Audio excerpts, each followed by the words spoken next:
God, it is so great to be live again, and it's also great to be live and virtual. So there's a global audience and there's a local audience, and one of our board chairs is here, Joe Feshbach, and he insists on things being live.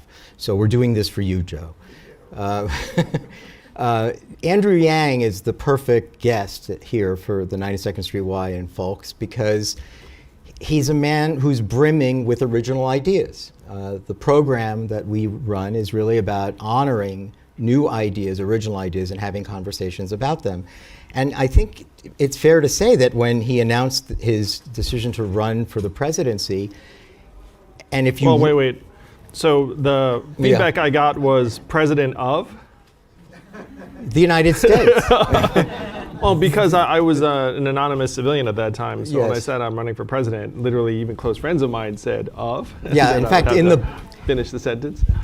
Well, this book, which is both the name forward, is in some ways a personal memoir about running for the presidency of the United States, and it's a no-holds-bar remembrance. You know, he tells pretty much some of it funny, humorous, humbling stories about being on the campaign trail and lasting as long as he did, because in fact, he's quite right. None of his friends said, you can't for the presidency of the United States. And I forgot, how many people did you eventually outpoll? Governors, congressmen, senators?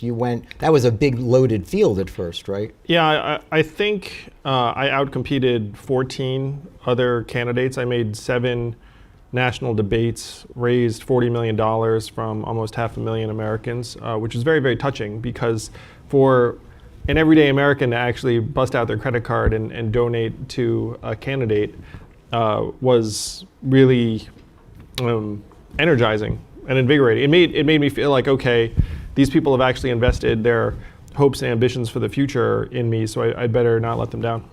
So the book, Forward, is both a book and it's also a movement, because as Andrew experienced life on the campaign trail, and he also briefly ran for mayor of New York, he came away with a lot of lessons. Some of those policy prescriptions that are in the book, because the book is in some ways not just a memoir, but am I still on? It's not just a memoir, but it's a policy prescriptions for good governance and even overhauling the American election system. Again, the book is filled with original ideas. We will try to cover a number of them today, but it is extraordinary that you will not find in American political conversation this kind of a candidate who came in not just fresh and raw, but said, I'm coming in with original ideas, stuff that you won't imagine that could be implemented in our system, making the elections different and making governance difference itself. And his criticisms of our system itself are things that I think we viscerally understand, but he makes it very concrete. So with that, Andrew, let's start with your first big issue, and there's many, but I can't not start with the first one, is the concept of universal basic income. Because it's where one should start with Andrew Yang. But I also think, because in the post-COVID era, I wonder whether, and this is the basic idea that you said, look, here's something concrete and tangible that we could do for people. Give everyone a check for $1,000 a month, and let's see how that does. And you had experimented in your own way as a corporate president and a nonprofit president to actually test it out. So it was sort of market tested before the COVID relief. And I'm wondering, for the people who thought this was just preposterous, do you feel vindicated because in fact the stimulus checks mirror that idea? And when you were on the campaign trail, I think you were not only arguing, you were arguing for more. You were saying this is working and why shouldn't we continue to do this? So it was sort of a terrible happy accident that the COVID relief stimulus actually implemented the very things that you suggested, and polling now shows that people actually agree with it. Yeah, when I launched my presidential campaign, about 27% of Americans were for something called universal basic income, which I rechristened the freedom dividend because it tested better with Republicans with the word freedom in it. If you were... And dividend. And If you're in the dividends, stock they were market, you tepid. say, I know what a dividend is. Yeah, so it tested the same with liberals and Democrats, no matter what you called it: Social Security for all, prosperity, dividend, like whatever. And conservatives didn't like it until it had the word freedom in it. So being practical, I said, sure, freedom dividend. Let's go with that. Remember freedom fries? This has been done before, right? Yeah, it was good fun. And when this was tested last year, about 65% of Americans were for it. So if that had been true when I was running for office, I'm sure I would have done better. But that was my goal. So I'd spent the previous 6 years running a nonprofit that I'd started called Venture for America, with the goal of creating job growth in Detroit, Birmingham, Cleveland, New Orleans, St. Louis, and other cities around the country. And I'd seen the aftermath of the automation of manufacturing jobs in a lot of those communities. And if you looked at the voter district data in 2016 when Trump won, he won Michigan, Ohio, Wisconsin, Pennsylvania, all of these states that had suffered from the from the automation of these manufacturing jobs. And on a district by district map, the single biggest correlation you could see was that if you did away with manufacturing jobs in a district, it went from blue to red or purple to red. And I did not think that our country was having that conversation. There was this entire inflammation against Trump, saying, look, he's terrible, he's terrible. And I thought, this guy's a symptom of a disease that is just going to accelerate, because all of my friends in Silicon Valley are working on automating away not just manufacturing jobs. So I'm going to run a straw poll here, because it'll be fun. What percentage of Americans graduate from college? Go ahead, shout it out. 60? It's about 35%. Man with a Phillies hat, I guess you're having a good week. So my Mets cap, not as much. It's useless. So it'll be back. Come on, Steve. All right. So 2/3 of the country is comprised of high school graduates in terms of their interaction with the economy. The 5 most common job types in the United States are, actually, I'll have you guys guess this too. Like, shout out the most common jobs in the economy. Trucking is number 4, trucking and transportation. Janitor. Food service is number 3.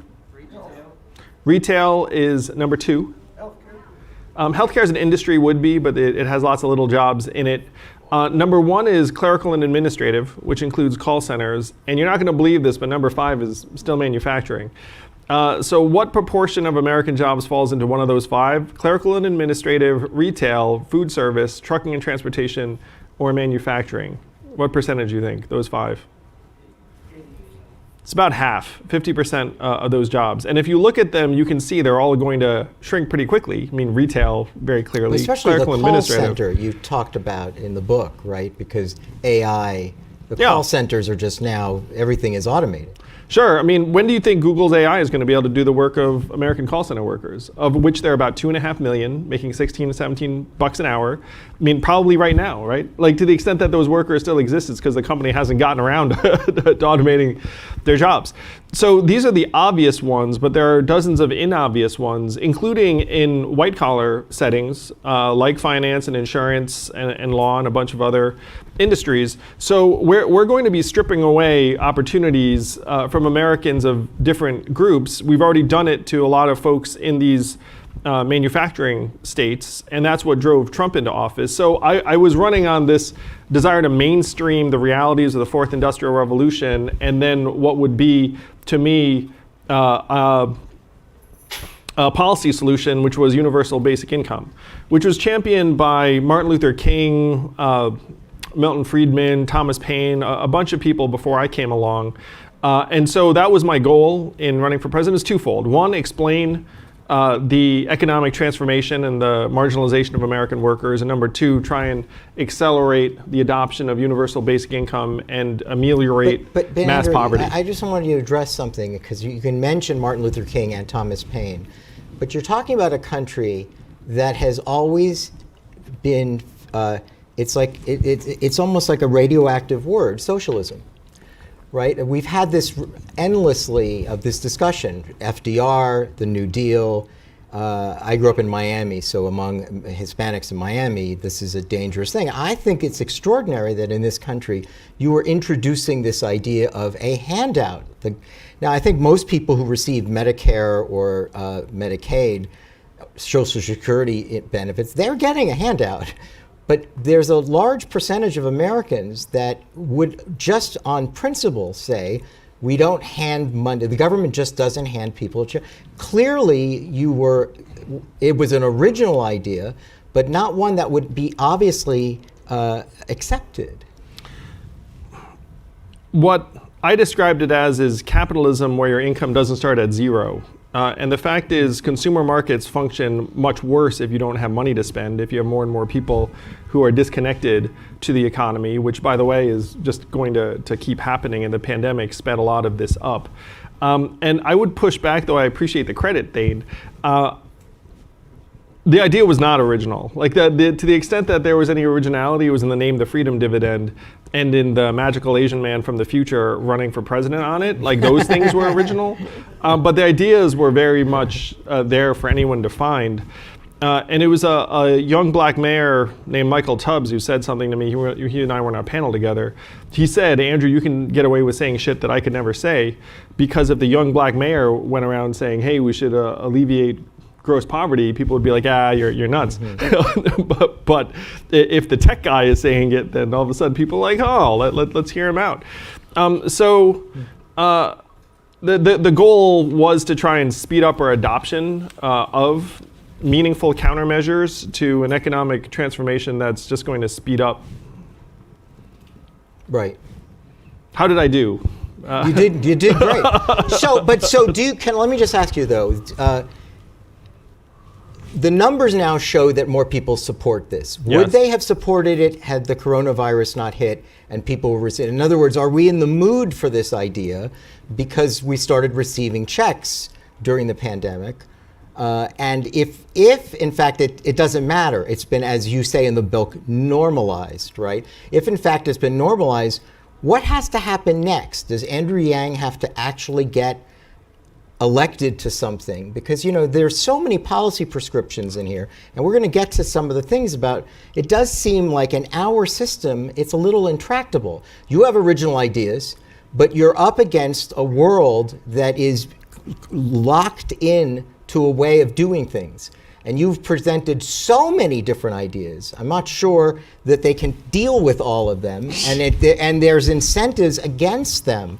So I'm wondering, did you catch a wave with the pandemic, and do you have something here that you can take to the next level, or is this something we have the benefit of hearing, but we may not hear it again? The biggest data set we have for the good that this kind of cash can do is the enhanced child tax credit that was passed as part of the relief package, and then was discontinued at the beginning of this year.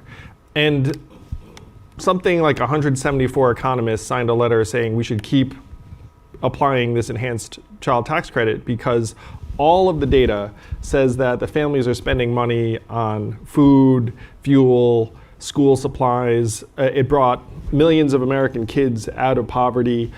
Anyone looking at it objectively would say, hey, this policy has been the best thing that we've done. So, of course, in today's political system, we discontinued it in January for political reasons. And one of the things that gave me a big sinking feeling during January was that there was no hue and cry, there were no protests. Like imagine millions of American families getting, in many cases, about $500 or $600 a child. So if you had a couple children, it might be $1,000. It'd be a lifeline in a country where so many Americans are living hand to mouth. And then you take it away, and nothing happens, really. There are some journalists who say, hey, that was terrible that we discontinued this. And by the way, a more recent study came out saying that to the extent that Democrats had any hope of winning 2 weeks from now, they would be dramatically bolstered by the child tax credit because many families in every environment were benefiting from it. Now, any objective criteria, unfortunately, now falls prey to our politics. Right. And this is one of the things that I tried to figure out after I came off the trail. So imagine this. Imagine you're me.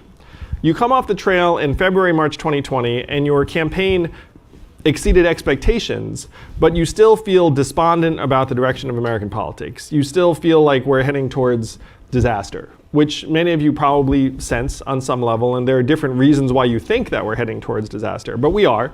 You're correct. And so then throughout the rest of 2020, I try and figure out why I feel this way, why we feel this way, and then what we could do about it. And the reason why the child tax credit fails, the reason why just about any policy you can imagine will not pass, is because we're in the midst of suffering through the worst design flaw in the history of the world, which is our current two-party system. So I'm just going to throw a couple numbers out, and then we'll come back to this thing.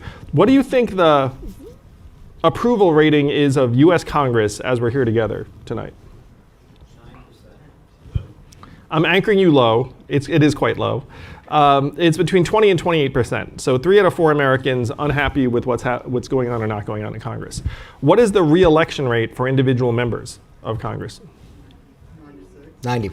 94%. So imagine a business where 3 out of 4 customers were unhappy and then nothing changed. And then you have to look at it and say, well, why is it that everyone gets reelected if Americans are upset all the time?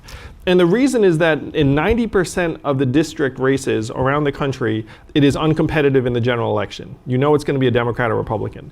So the only way they can lose is if they get primaried from within their own party, which ends up distorting their incentives very, very extremely, because if I want to keep my job, I just have to keep the 10% most extreme crazies in some cases off my back, and then I win my job back.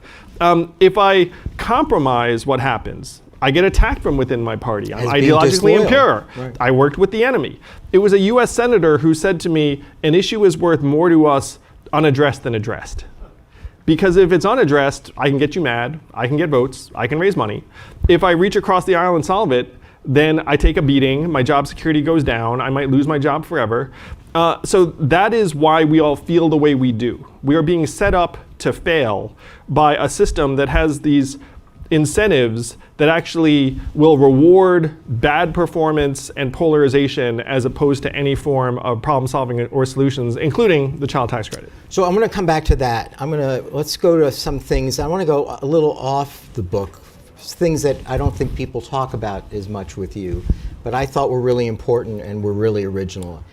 I want to say a little of what you call grace and tolerance. This is a blue state. Donald Trump is from this state and this city, but he's profoundly unpopular. And this is a state. We had a U.S. senator named Hillary Clinton that during the election, used the words deplorables. And in your book, you make some interesting claims, which is fascinating. He uses behavioral psychology as his marker. But we're genetically programmed, at least half of us. Half of how we become a Democrat or Republican is genetically programmed.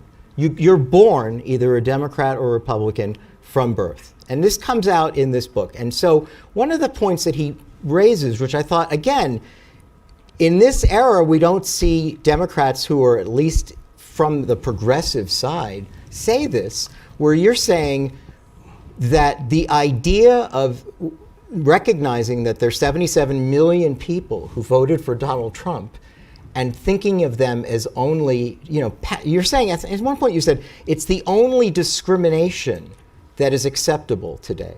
Right? Which was an Ezra Klein quote, too. Oh, right. Like, I like quoting people that people won't get mad at. The only discrimination is to discriminate against the Trump voter is perfectly acceptable in New York, and to think of them as boneheads. And yet, how is anything going to be accomplished when you're dealing with that number of people?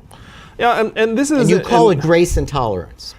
This is born of my experience meeting literally thousands of Americans in rural Iowa or Ohio or New Hampshire, where I would talk to a waitress in a diner and I'd say, hey, I'm running for president. And she would say, really, what party? And I'd say Democrat. And then she'd be like, oh.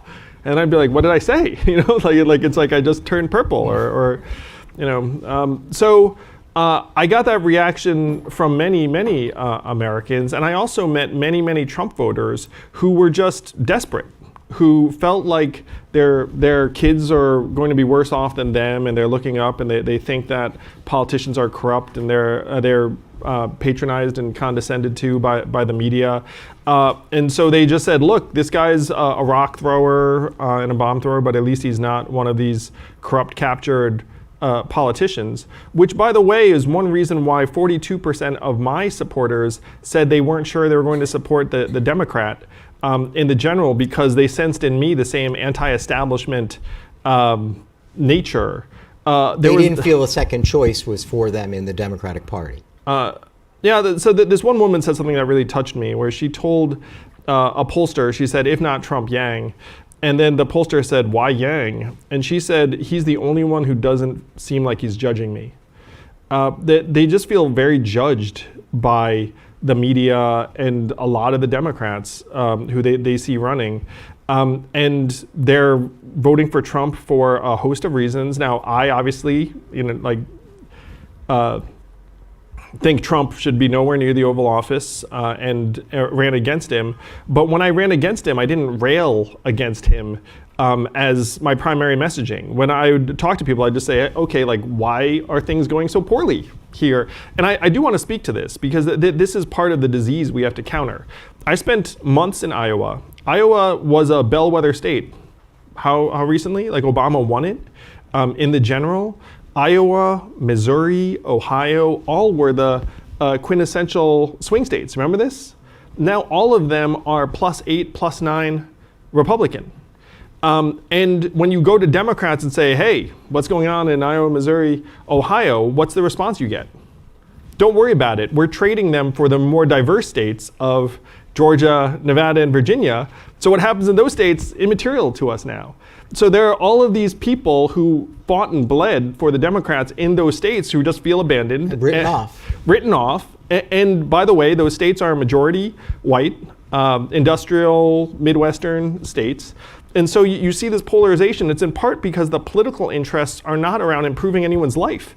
It's just, let me eke out the next national election, and if I can trade your electoral votes for these electoral votes.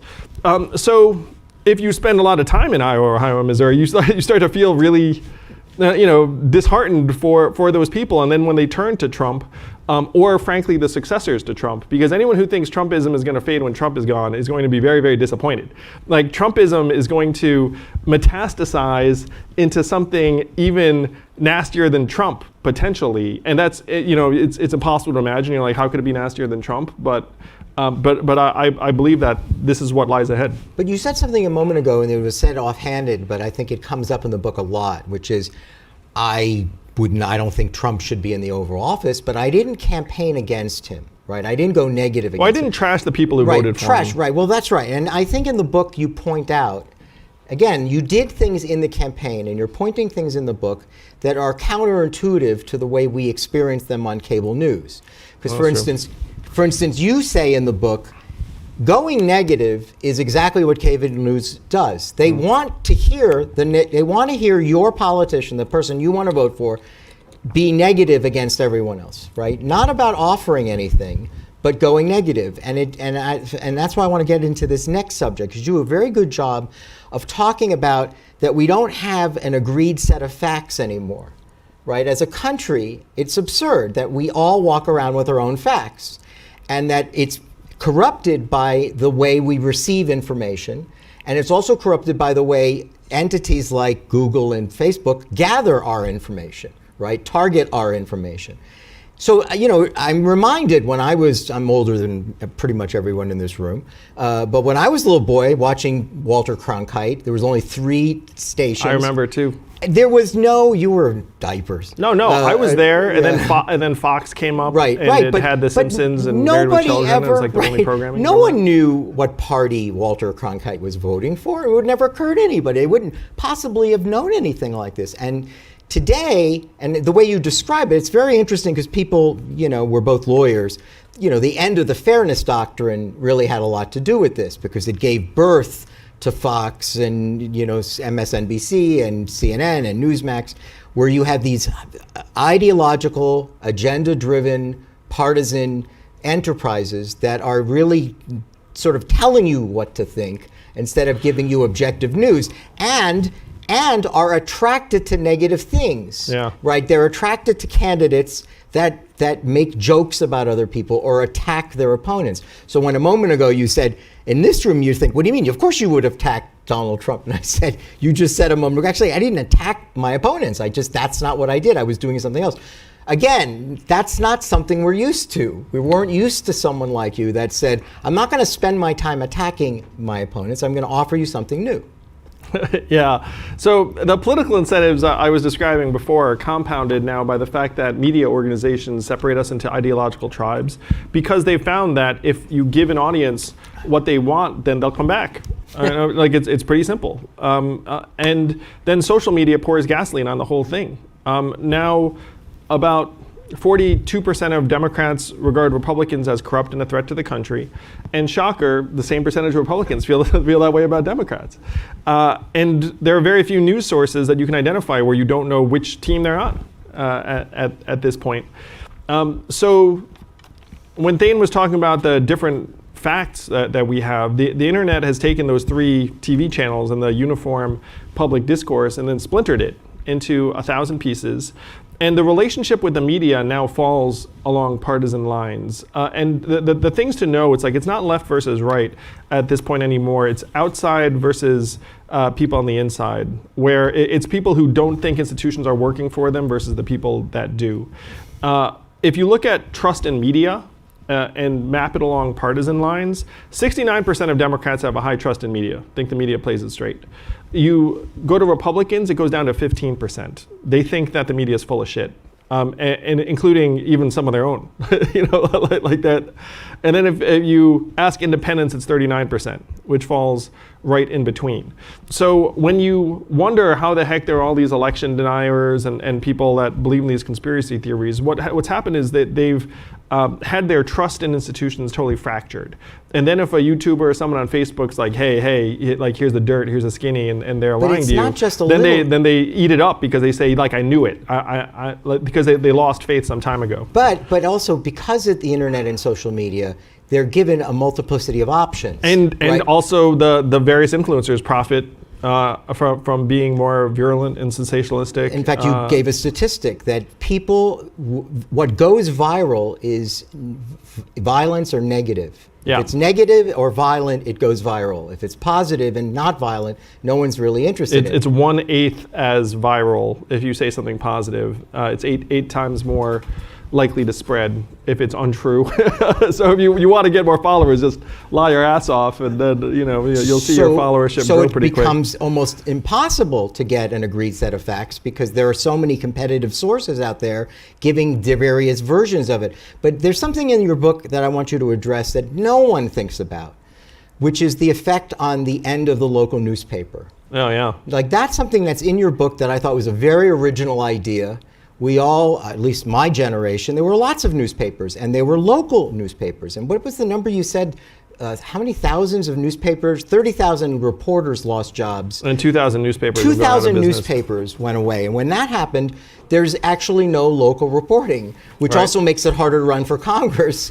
Yes, it makes it harder to run for local office. But if you think about local journalism, it tended to be less ideological, because how are you going to report on high school sports and the bridge needing repair in a partisan manner? But then you do away with that, and then it just becomes Fox versus MSNBC and like different Facebook influencers. So the loss of local papers has unfortunately now nationalized even local politics, and we're seeing that in different ways. So I suggest, look, if you wanted to combat polarization, you should try and resuscitate local journalism, because it's a natural fabric builder in a community. And by the way, the absence of it is shown to have negative effects on governance, the cost of municipal bonds, the number of people who run for local office. If you believe in democracy, so what's By the way, that's a very good point. When you pointed that out, the founding fathers were not thinking about CNN when they said freedom of the press. They were actually thinking about local papers. Yeah, it's one of the facets now of American thinking that if the market has no use for something, then it should die. And what's happened with journalism was that it used to be that local papers had a thriving business through want ads and classifieds and local advertising, and then Craigslist ate it all. And so then those 2,000 papers and those 30,000 journalists started losing their jobs, and everyone just shrugged and said, oh, well, like I guess that's that. Not realizing that the decimation of these papers would result in news deserts that then gets filled by cable news or influencers or conspiracy theorists and the rest of it. So I posed a plan, look, we should try and anchor new papers in town libraries, which, by the way, librarians are among the most trusted figures in American life now. and no one looks at a library and is like, it doesn't make money, screw it, let's destroy it. So there should be some kind of public-private relationship with local journalism. And philanthropic relationship, but if you say these things, everyone's like, no, because there's something where the government can't touch journalism, even though, by the way, the same people will just turn on NPR or watch PBS or read articles from the BBC and not even think about it. But then if you have, if you believe in democracy, you're going to need to actually try and invest some resources in these directions. There are some philanthropists who are starting to move in this direction, but it's not going to be enough by the numbers. These philanthropists are investing typically, 7 or even 8 figures in a context where you've lost several billion in local advertising revenue. So you're a tech, you started out in tech, and yet as a candidate and as an author in this book, you point out the dangers of tech in some case. And they're going to ruin us. So at this point, social media is negatively related to democracy, not just here in the US, but around the world. I think that's important that you address this idea of Facebook, Google, the social pathologies that come about because of the addiction to social media, that social media, it's actually trying to be addictive. It's trying to gather information from you and sell the information, and they do sell it in enormously profitable ways. And as you point out, some of them don't even pay taxes, right? And as you point out, they want immunity under Section 230 of the Communications Decency Act. So on the one hand, Zuckerberg in Facebook is selling the data that you give him based on your preferences, and then he's saying, "I'm a newspaper. I have a First Amendment right. I'm nothing," as you point out in the book, "I'm nothing but a bulletin board." And you quite correctly point out, you're not a bulletin board if you have algorithms that are there to hook my preference up with other people, and then you sell that data for money. That's not a bulletin board. There's an affirmative step that they've taken to give it. It's not like I'm neutral on news. He's not neutral on news. So I talk a little about these dangers, because most people would not expect a tech person to actually take an anti-tech position. In many ways, social media is the reverse of local journalism, where the market support for local journalism died, and so everyone's like, well, I guess they're gone now. Whereas social media is now the market turned up to 11 and just allowed to run amok. You get the Spinal Tap reference, right? Okay, I just want to make sure. Right? So I see contemporary, and the same taste in music, all sorts of things. Our data is now getting sold and resold for in excess of $200 billion a year, of which we're seeing nothing. And that's being used to micro-target us. So explain that again, $200 billion a year. $200 billion a year. Our data what is you being sold and resold. What you do. Yeah, profiles of each of us. And they say, no, don't worry, it's anonymized. But at this point, they've layered over so many like pieces of data and metadata that they've got very, very good profiles. And that's how they now have reached trillion-dollar valuations. When Section 230 was written, it was in the 90s, and none of these companies even existed. If you wanted to trace the steps, the Fairness Doctrine goes away in 1987 or so. Well, one second, just to make sure everybody remembers what that was, right? That's you had to present both sides of a political issue. So when you go back to those old-timey documentaries, it's always like two people in jackets politely talking, a little bit like this. Yeah. But then they did away with that in the 80s, and then MSNBC and Fox get founded in the early 90s. Then Facebook comes online in 2004. So all of these media trends have sped up and accelerated. And our government, in part because we have a gerontocracy, has just been like, well, like these tech geniuses are just doing their thing, let them innovate. Meanwhile, it reached a point where they started to... They fund campaigns. right? They're donors. Oh yeah, I mean, they're like they do lobby, and that they do donate to. I mean, there's a reason why candidates might shrug their shoulders and say, "What do you want to do about it?" Because they already got a check from Apple. Yeah, and fundamentally, again, like our political figures are driven by their own trajectory and professional success. So what happens in terms of policy is irrelevant, more or less. So if you were to say to a political figure, "Hey, by the way, teenage girls are now depressed and anxious at record levels because of Instagram and social media and the like," doesn't matter. No, you would think that would matter because they're human beings with kids. No, like irrelevant. I mean, there are all of these issues that fall into that bucket. By the way, poverty is now in this bucket too. Like it turns out poverty, like it doesn't have any political upside to address poverty. Like irrelevant. So that's how you can do away with the child tax credit that is demonstrably dragging millions of American kids out of poverty, and then do away with it, and then nothing happens politically. So we have a political system that is more or less unresponsive and unaccountable to us, and this is true. It's just true by design.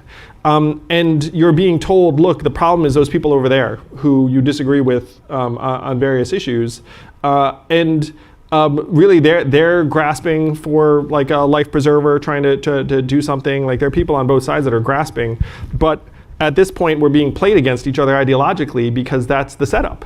Like trying to solve the root problems is a political loser. We're now 31st in the world at public education, clean water, infant mortality, life expectancy, like any of the standard, like we're disintegrating. And there are different people who are responding to the disintegration in different ways.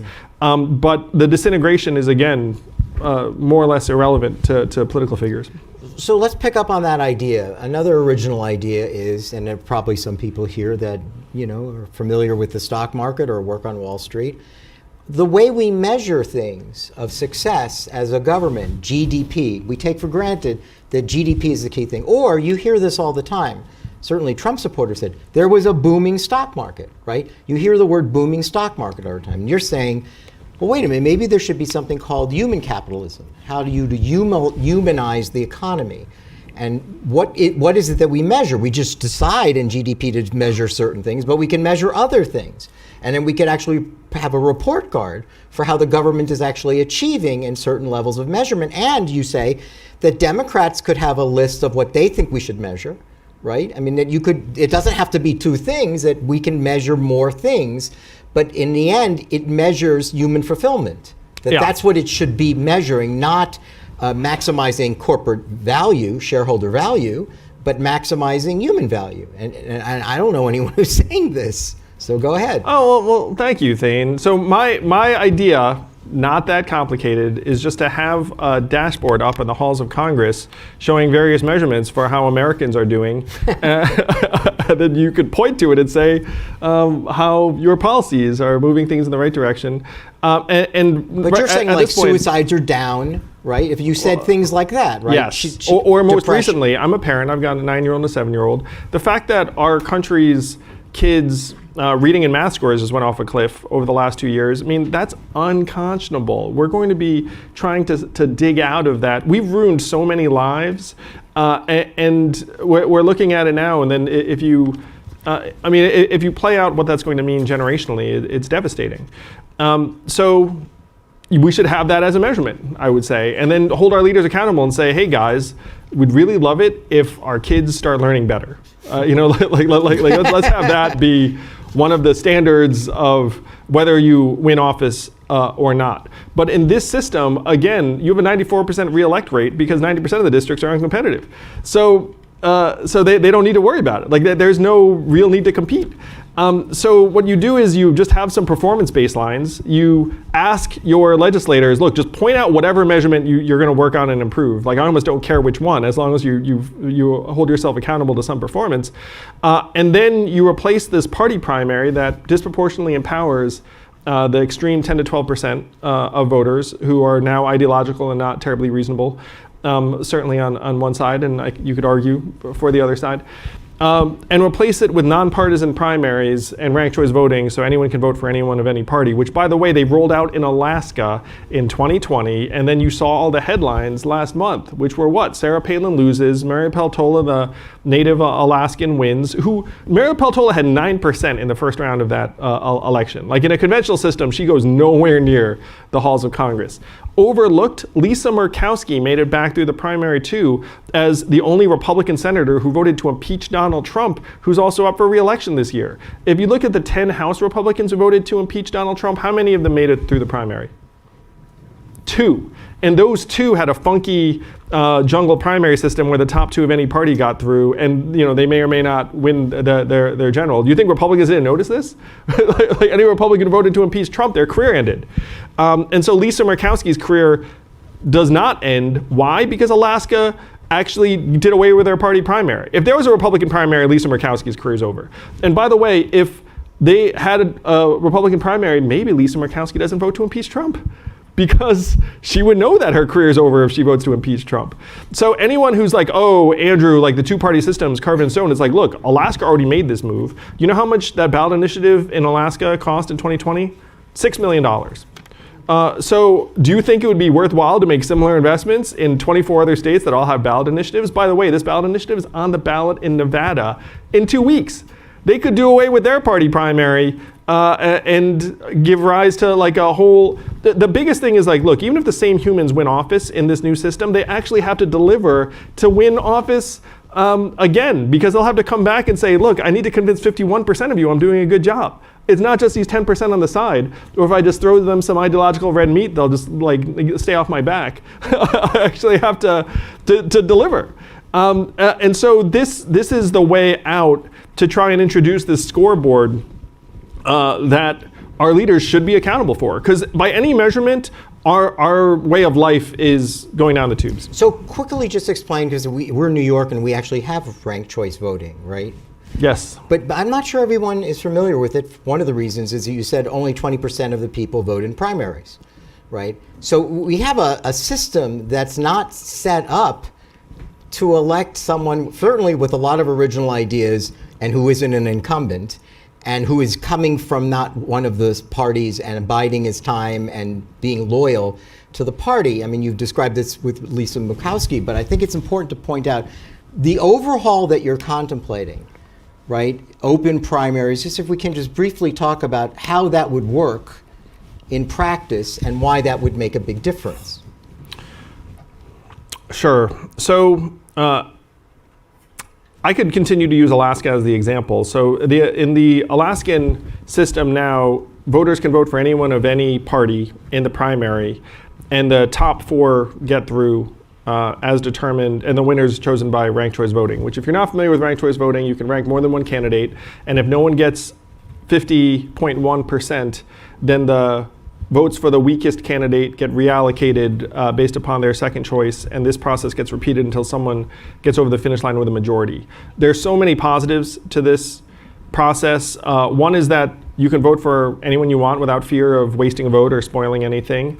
It encourages positive campaigning, because if I just attack this other person, then we both look bad, and then this third person comes up. Women and underrepresented minorities have advantages in this system. Because they might end up second or third on everybody's list. Yes. And therefore, at the end, they actually could win. They don't have to be first on anyone's list to actually win. Right? And I do think women are generally more collegial, where there are actually some women candidates who said they only ran because it was ranked choice voting, and they thought they could be conciliatory and still win, instead of being asked to be a bomb thrower or an ideologue. So ranked choice voting rewards moderation and reasonableness. Getting to majority appeal is a big deal. I mean, that's why Sarah Palin lost, where you have people in different races. I'm going to call one out who I actually saw here at the 92nd Street Y a number of years ago, J.D. Vance in Ohio. He won his primary with, I think, 32% of the vote, because there were multiple candidates. Like, you have people all the time getting through their races with like 25, 30% of the vote because there are multiple candidates. Donald Trump rolled through the Republican primary, and by the way, will roll through this primary too, because the process is still the same. If you have 35, 40%, everyone else has 10, 12%, then you're rolling, even if it turns out the majority of the people don't like you. So the point is right, you need to get 51%. Yeah. In the end, they'll just keep reallocating numbers below until it moves someone above. So the winner has to have some kind of majority appeal. And so if you're sick of the polarization, the inflammation, the rest of it, you just should be for ranked choice voting and nonpartisan primaries, because it'll actually line up our leaders' incentives to please us, the average voter, and not just the special interests on the side. But I do want to point out, I'm going to guess most of you are Democrats because we're here in New York. I was a Democrat for a long time. So this ballot initiative that's in Nevada in November, the Democrats have spent 7 figures against it. Why? Because the Democrats right now have control of Nevada, and they say, wait, if you open the system up, then I might have to compete, I might have to deliver, I might have to be accountable. Don't like it. Or, I just went to my consultants and said, hey, what do we think? And the consultant's like, don't like it, because right now we know what to do to win this race and keep those voters happy. And then if we do this, then we'll have to try and make all voters happy. Don't know who all voters are. Like, we just know who our hyper-partisans are. So if you were a Democrat and you think Democrats would be for this and Republicans would hate it, it doesn't actually play out like that in real life, because Democrats will be against anything that's against their interest in a particular jurisdiction. Alaska, that adopted this thing, Alaska's a red state. If you go to Republicans and say, hey, do you want to vote for anyone you want? Republicans are much more likely to raise their hand and say yes, because they're a little bit more anti-institutionalist. So the whole thing is actually a bit of a web or a mess. And so I figured all this out in 2020. Could you just add a couple other things to this? Democracy dollars and term limits? Sure. So there were, one of the ways that you can try and counter the big moneyed interest in politics is just give people $50 that they can give to any candidate they want, which Seattle did, which by the way also helped women candidates and minority candidates. And it made people who were previously totally uninvolved in the democratic process feel like savvy investors. They were like, ooh, I've got $50, like who am I going to give it to? They started paying attention to the race, because before that, a very narrow slice of the population right now gives to political campaigns. It's not a normal behavior. If you do it, thank you, congrats, it's awesome. It's like top 10% of the population might give to a political campaign. So if you give someone free money or vouchers, then all of a sudden you see that number shoot up. And term limits. So term limits is something that 75% of Americans are for. Just instinctively they think, hey, when I send you to DC, I don't want you to be there forever. I want you to do something and come back eventually. I don't want this to be like a career destination for you. That's cross-partisan. And so that's now there are counter arguments to term limits, but I think on balance, I'm for it. And in part because it sends a very, very clear anti-corruption for the people message that you're not going, and it's funny too. I was talking to a guy named David Rubenstein, who many of you know, and he said that when he talks to members of Congress, their biggest fear is losing their seat. But then he talks to ex-members of Congress and they've never been happier. He says consistently. So that's something we can take advantage of. It's like, look, you think that you're going to hate it, but you actually enjoy life more after you get out of this. But right now they're all there being like, I can't lose. You know what I mean? Well, and also you describe in the book that most of them end up as lobbyists. Yeah, about half. So counterintuitively, I think we should be paying these people more. I do not think they should be trading stock, but I think we could ratchet up their comp very significantly, because $174,000 sounds like a lot to like the average American, but you maintain 2 homes, you travel back and forth, you're around really rich people all the time. Like you just start being like, hey, I really should be trying to get in on something. It's just human nature. So, I think there are structural improvements we could make. So the book is brimming with ideas and possible reforms for overhauling a lot of how we're governed. How do you imagine the next steps? Like what are you doing? I know there is now not just a book, but there's a party, a forward party, and you could be a forward Democrat and you can be a forward Republican. You can be either one. I assume you're now investing your time in galvanizing support for the party. I mean, is that the only, in other words, do these reforms hinge on all of us joining the Forward Party? Is there a way to, because I don't know if, that was the other thing, the candidates that you ended up supporting after you dropped out, right? And you point out why you supported them, and a lot of them also believed in universal basic income. I think they all lost. Oh, I thought you were talking about my endorsing Joe Biden, who did win. Yeah, he did win, but I'm saying a lot of the congressional candidates. Joe lost? A lot of the congressional candidates, I mean, it's not a sanguine idea when you say, well, these are great proposals, but what will it take to actually implement them if we're not electing Andrew Yang's? Well, first let me say that I was not raised with some deep desire for elective office. I'm Asian. My parents were like, "You're going to be president someday." Like that wasn't the conversation. I just want this country to work better for all of us, for our kids. It's not working now, and we have to home in on the real problems.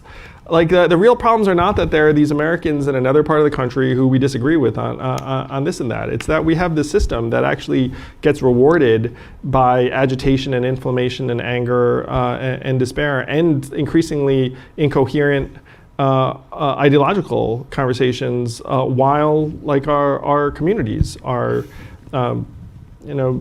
disintegrating before our eyes in various ways, because these institutions do not have to perform for us. They don't, so that's what I'm after, trying to fix. And I have this, frustration. Let me try this out on you, because I think you might have had this experience. How many of you have read a book that has done a really excellent job of painting a problem for you, 200 pages, and by the end of it, you're like, yeah, these people, this author is spot on. And then when it gets to the solutions, it's and it just kind of fades away into nothing. It's we should consider this. How many of you have had that experience? Yeah, that is now the norm in American life, where I get rewarded for dissecting a problem in painstaking detail, but then if I suggest what to do about it and really do about it, then I'm political, and I'm controversial or whatnot. So I don't have it in me to lay out these structural problems that are plaguing our democracy, our society, and then be like, yeah, someone should do something about that. Especially when now, for whatever reason, I might be on the list of people who might be able to do something about it. So when I completed this book, I said, so there are three ways you could try and pursue the reforms I'm describing around ranked choice voting and nonpartisan primaries and the rest of it. Number one, you could start a nonprofit. What's wrong with that approach? No one would care and it wouldn't work. I mean, truly, you know what I mean? You could also say it already exists, and that nonprofit does exist. It's called Fair Vote. I'm on the board. It's a great org. I should not say Fair Vote's awesome. Sorry, Rob, love you. So number one, nonprofit. Number two, try and make it happen from within the two-party system. What's wrong with that approach? Gives up on half the country immediately. You're a Dem plot in any red state. You're a Republican plot in a blue state. It can't be done. So then the third option, the option I chose, which was, okay, you need to start a new popular movement that builds a new political entity that then agitates for these reforms in Massachusetts, Mississippi, and every point in between. And so I said, what do you call that? It's not left or right, it's forward. The Forward Party is one of my campaign slogans, so we went with forward. And we just merged with the Renew America movement and the Serve America movement, which were two organizations that were more or less frustrated moderate Republicans with the direction of their party, because Renew America was trying to support rational Republicans. Guess what? They gave up. It's a loser within these primaries. Again, 8 out of 10 who voted to impeach Trump are out. And so if you are a Democrat in this room, I'm going to suggest to you that we should pay more attention to what's going on outside of the party, because what's going on in the Republican Party is of a very, very acute interest to the future of this country. And also, if you're concerned about authoritarianism, you have to face facts that within a two-party system, both sides will win. There is no plan that says, hey, you know what my plan is? Defeat the other party for all time, forever, everywhere. Like that seems to be the approach that some people have. It's like, that's the plan. It's like, hey, that plan will probably not work even 2 weeks from now. I mean, I hate to break news to you all, but like, like the forever plan is not a cogent plan. So then the only other plan that makes sense is to say we need to build a system that actually will be more resilient to encroaching authoritarianism or demagoguery, where if you have a terrible leader, the political incentives are not all just to fall in line behind that leader. If you had a multi-party system here, which by the way, it's possible that we elect an independent senator 2 weeks from now named Evan McMullin in Utah, who's running against Mike Lee, the Trump-endorsed incumbent. How many senators does it take to influence policy in a polarized country? One. So you could say, hey, like Yang, like, blah, blah, blah. It's like, this all could be true January of 23. I was just in Utah campaigning for Evan, and he has a great chance to win. And if you want to help him win, go to evanmcmullin.com. So if you had a functional multi-party system and you have one party succumb to terrible leadership, the whole thing doesn't go down the tubes, right? Because he has to get another party on board to get anything done, and then people are like, hey, so that is sensible. That's a much more sensible long-term plan than the I'm going to defeat one of the two major parties forever plan that people seem to think is the correct approach. That approach, again, it's probably going to fail us in a couple weeks, despite people's best efforts. All right, we're almost coming to an end. I want to make sure we get some questions, but not comments, just questions. Take one or two, not comments, just 2 questions. Yes, over there. So you touched on it with your reason number 2, but tell me more why you wouldn't be more involved and supportive of no labels. I'm very, very friendly with Nancy and No Labels. What No Labels? So No Labels, those who don't know it, it's an organization that's been encouraging bipartisanship for the past decade or so. And one of the things that they have found is that there are fewer people to work with because the moderates have become an endangered species in both parties, in both houses. Right. Well, they have a problem solvers caucus of 58 members. Which, and I talked to a lot of those people. I mean, how many of them are out at the end of December? Like that their ranks are dwindling. It's the same thing that happened with Renew. Is like the people that are after this, and I love No Labels and encourage them to continue on the mission. But even they, because they're smart and honest, looked up and say, hey, like, it's not working. Like our stuff is not working. So even No Labels, what have they done? They're investing tens of millions in a potential ballot access plan for a unity ticket in 2024 because they think that's the kind of measure that might make more sense than their shrinking bipartisanship effort. So there are a half a dozen organizations that are tackling different parts of this. No Labels is one, and I love Nancy and No Labels, and I try and be helpful wherever I can, though they don't need my help so much. And then there's Unite America, which is nonpartisan reform. There's Fair Vote, which is ranked choice voting. There's the Forward Party, which is trying to support these candidates. So there are different pieces of this landscape. There's Represent Us, which is the anti-corruption measures.